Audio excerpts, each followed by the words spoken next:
Hello मेरे योद्धाओं, कैसे हैं? आशा है खूब अच्छे से होंगे आप।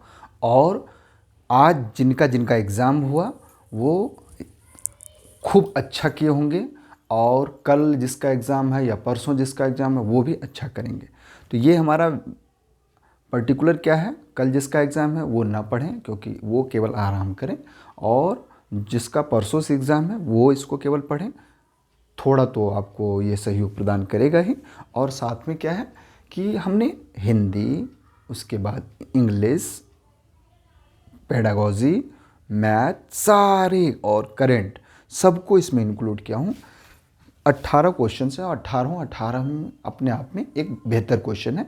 तो आशा है कि आप लोग अच्छा करेंगे और इससे अपना क्विक रिवीजन जो है उसको भी परख लेंगे। तो आइए लेट न करते हुए हम आते हैं। और हमेशा मुस्कुराते रहिए, इससे अच्छा कोई फंडा है ही नहीं। देखिए क्या है, पुल्लिंग शब्द का चयन कीजिए। नायिका, नायक और नायिका, तो ये पुल्लिंग है।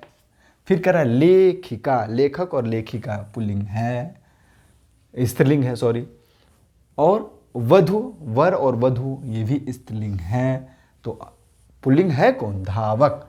धावक का धाविका होता है। फिर से मैं आता हूँ, पुल्लिंग कौन है इसमें? धावक है। ये नायिका नहीं है, लेखिका नहीं है, वधु नहीं है। दूसरा आता है, भारत के नए चुनाव आयुक्त कौन है?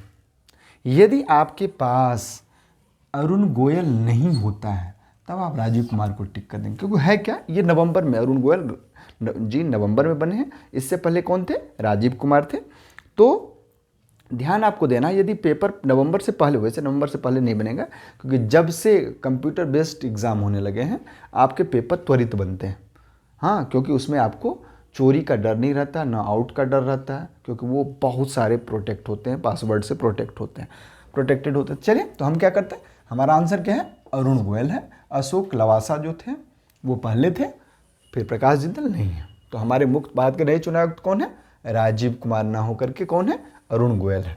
तीसरा है, क्षेत्रीय ग्रामीण बैंक किसके द्वारा प्रायोजित होते हैं? एक बात हमेशा ध्यान रखें, जैसे कोशी ग्रामीण बैंक, या फिर कोशी से रिलेटेड, या फिर आप देखते हैं इलाहाबाद ग्रामीण बैंक, या फिर आप देखते हैं काशी गोमती बैंक। तो ये सारे बैंक जितने भी होते हैं आरबीआई द्वारा तो गवर्न होते ही हैं, लेकिन मुख्य इसमें क्या होता है, वो वाणिज्यिक बैंक होते हैं जो इसको प्रमोट करते हैं। इलाहाबाद बैंक का होता है, इलाहाबाद ग्रामीण बैंक इलाहाबाद ये करेगा, उसको प्रमोट करेगा, इस तरह। तो इसमें कितने हैं? इसका आंसर क्या होंगे? राष्ट्रीय वाणिज्य बैंक। ये नहीं होगा, ये नहीं होगा, ये नहीं होगा, अकेले एसबीआई नहीं होगा। ठीक। अब तीसरा प्रश्न है, असंगत को अलग करें। आप यहाँ देख रहे हैं 427 है, 1625 है, 4981 है, 9 अब देखिए एक सिमिलर देखते हैं। इसमें यहाँ 2 का स्क्वायर तो यहाँ 3 का क्यूब।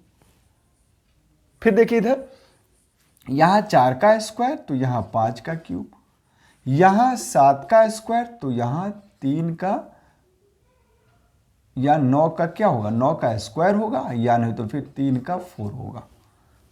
3 3 जा 9, 3 जा 27, 3 जा 50। और ये 3 का स्क्वायर होगा तो 4 का क्यूब होगा। तो आप क्या देख रहे हैं, इसमें 2 का स्क्वायर हुआ, 3 का क्यूब हुआ, 4 का स्क्वायर हुआ, 5 का क्यूब हुआ, 7 का स्क्वायर हुआ, या तो 9 का स्क्वायर हुआ या फिर 3 का क्यूब हुआ। इसमें 3 का स्क्वायर और 4 का क्यूब, तो ये सब है, ये सिमिलर नहीं है। हाँ, ये असंगत है। अब कह रहे ऋषि शब्द का विशेषण क्या होगा? ऋषि तुल्य विशेषण नहीं है। ऋषि के, ऋषिकल्प, ऋषिवत, ये कोई विशेषण नहीं। ऋषि का विशेषण क्या होगा? आर्ष। ये इंपॉर्टेंट क्वेश्चन है, इसको आप अच्छे से देखेंगे। फिर है पलंग शब्द का तत्सम रूप। हमेशा लोग इसमें गलत करते हैं और मैं भी एक बार गलत किया था। इसका आंसर क्या होगा? पर्यंक। मैं प्लवंग मार दिया था। तो ये गलती आप नहीं करेंगे, मैं जो गलती किया। और हमेशा एक टीचर चाहता है कि मैं जो गलती किया हमारा बच्चा न करे, और मैं जहां नहीं पहुंचा वहां हमारा बच्चा पहुंचे। तो इसका आंसर क्या हो जाएगा?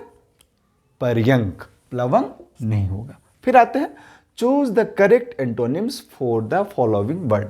एक्सपीडाइट। अब देखिए एक्सपीडाइट मतलब होता है, एक्सपीडाइट मतलब जल्दी। अब जल्दी का हमको क्या खोजना है? एंटोनिम्स खोजना है। जल्दी का क्या होगा? देर से। अब देखिए हॉस्टाइल। हॉस्टाइल मतलब क्या होता है? शत्रुतापूर्ण। फिर रिलुक्टेंट। रिलुक्टेंट मतलब क्या होता है? आरी लग गया लुक्टेंट, और आरी लग गया तो अनिच्छुक हो गया। डिले देर से, और डिलीजेंट मतलब मेहनती। तो हमारा आंसर क्या होगा? डिले। तो इसका एंटोनिम्स क्या होगा एक्सपीडाइट का? डिले। अब आते हैं चूज द सिमिलर, सिमिलर मतलब सिनोनिम्स। इंडस्ट्रियस, अच्छा एक बात हमेशा याद रखिए, इंडस्ट्री के लोग क्या करते? खूब मेहनत करते, खूब मेहनत करते, उसी से इंडस्ट्रियस बना है, याद रखने के लिए। तो इंडस्ट्रियस मतलब मेहनती। तो मेहनत। अब सक्सेसफुल मतलब सफल। सेंसिबल, बहुत सेंसिबल है, आप लोग बहुत सेंसिबल है, तभी तो इतना मन से पढ़ रहे हैं, मतलब समझदार है। फिर है पंक्चुअल, जब तक आप पंक्चुअल नहीं होंगे अपने जीवन में अच्छा नहीं कर सकते। पंक्चुअल मतलब जो समय से काम करे, मतलब समयनिष्ठ हो। और डिलीजेंट, पिछला वाला भी मैं दोहरा दिया, डिलीजेंट तो आप कभी नहीं भूलेंगे आप, मेहनती। अब क्या होगा? इंडस्ट्रियस का सिमिलर वर्ड क्या होगा? डिलीजेंट, मेहनती। तो ये 2 क्वेश्चन में अंग्रेजी का लिया, कल फिर मैं लूँगा। और फॉरवर्ड ब्लॉक की स्थापना किसने की? के एम मुंशी। के एम मुंशी ने नहीं किया था।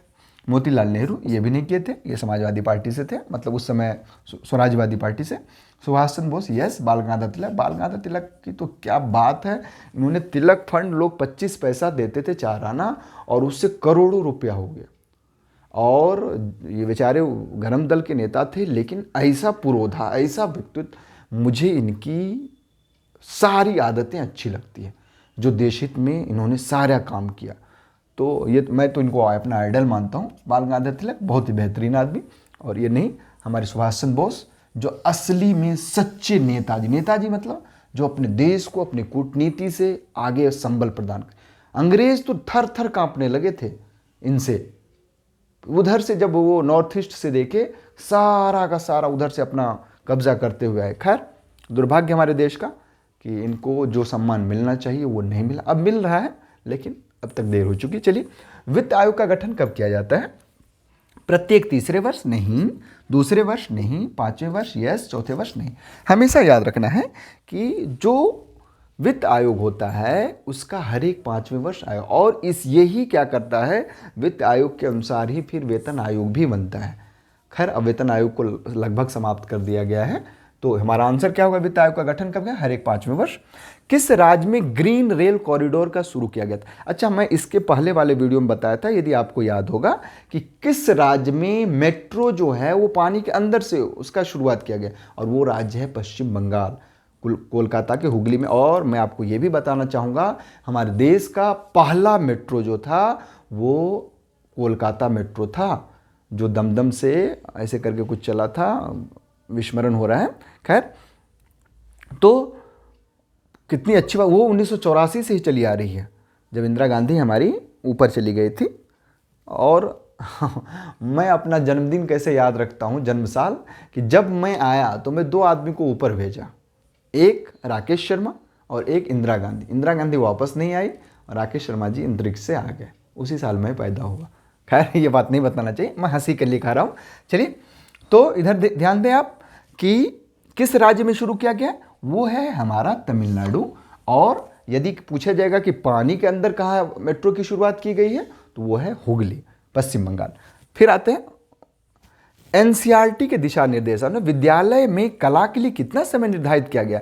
जितना समय है उसका 1/5, जितना समय उसका 1/4, जितना समय है उसका 1/3, जितना समय उसका 1/6। एनसीईआरटी जो भारत सरकार को गाइडलाइन प्रदान करती है और कैरिकुलम भी बनाती है, उन्होंने मतलब ये किया था कि जितना समय पढ़ने के लिए मिलता है उसका 1/4 भाग कला के लिए होना चाहिए। इससे बच्चे क्या होते हैं, उबाऊ नहीं होता है और बच्चे अच्छा करते हैं। चलिए, क्या है, पाठचर्या के निर्माण कार्य माना जाता है एक नेमी कार्य, मतलब एक नेमी मतलब हो गया कि नेमी एक विशेषज्ञता का कार्य नहीं। अब देखिए, ये बहुत ही सिंपल प्रश्न है। हाँ, अत्यधिक विशेषज्ञता वाला कार्य महत्वपूर्ण कार्य, ये अत्यधिक विशेषज्ञता, क्योंकि इसमें बहुत सारे साइकोलॉजिस्ट होते हैं, फिर सोशियोलॉजिस्ट होते हैं, साइंटिस्ट होते हैं। वो ये ध्यान रखते हैं कि बच्चे मतलब चाइल्ड सेंटर्ड तो बने ही, जो हमारा एजुकेशन है, साथ साथ बच्चे का इंटरेस्टिंग भी जागृत होता रहे। यदि इंटरेस्ट नहीं होगा तो बच्चे नहीं पढ़ेगा। इसके लिए मतलब जब आप एजुकेशन में पढ़ेंगे, इसको लंबा हो जाएगा, नहीं तो मैं आपको बताता कि किस तरह जैसे ये इग्नू निर्माण करती है कि आपको पुनर्बलन भी मिलता रहता है, अभिक्रमित अनुदेशन, अनुक्रमित अनुदेशन, ये सब जो है, तो वो खैर हम लोग नेक्स्ट पे आते हैं। तो स्कूल अब कर रहे हैं पाठचर्या निर्माण कार्य क्या माना जाता है, एक अत्यधिक विशेषज्ञता वाला कार्य। फिर आता है स्कूल की शिक्षा के उच्चता का सूचक, तो क्वालिटी, मतलब ये स्कूल बहुत उच्च क्वालिटी का है। ये कैसे हम जानेंगे, तो ये कैसे जानेंगे हम, स्कूल की भौतिक सुविधाएं, बहुत बड़ा स्कूल है लेकिन यदि उसके बच्चे बेकार हैं, यदि उसके टीचर अच्छे नहीं हैं, तो उसका कोई मतलब नहीं है, तो ये नहीं होगा। क्लासरूम पद्धति, क्लासरूम बहुत बच्चे, सब बच्चे ही नहीं है तो कोई मतलब है क्लासरूम का, क्लासरूम पद्धति ये भी नहीं।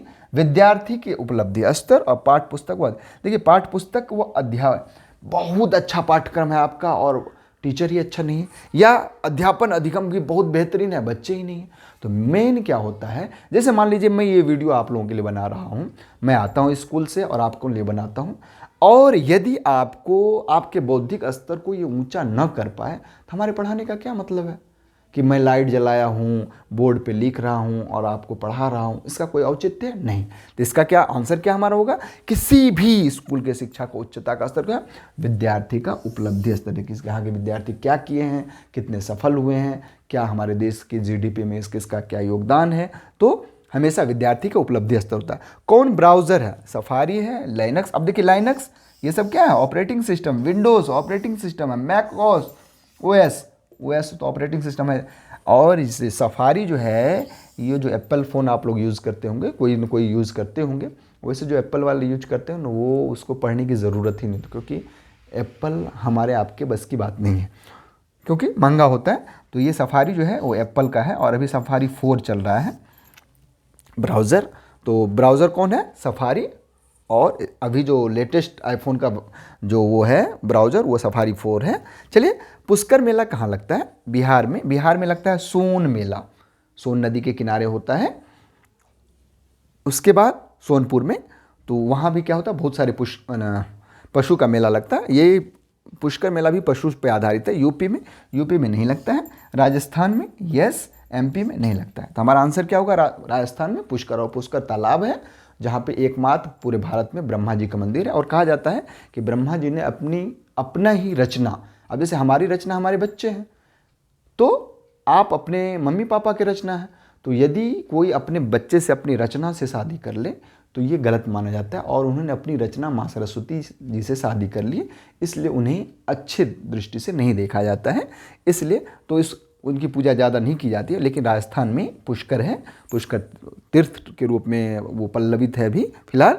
तो उसका आंसर क्या होगा, राजस्थान, जहाँ पुष्कर मेला लगता है वहाँ भी पशु मेला लगता है। हमारे उत्तर प्रदेश में ददरी मेला लगता है। चलिए हम आते हैं, अलंकेश पर्यायवाची शब्द है। बादल का तो नीरज है, बालद है, जलधि।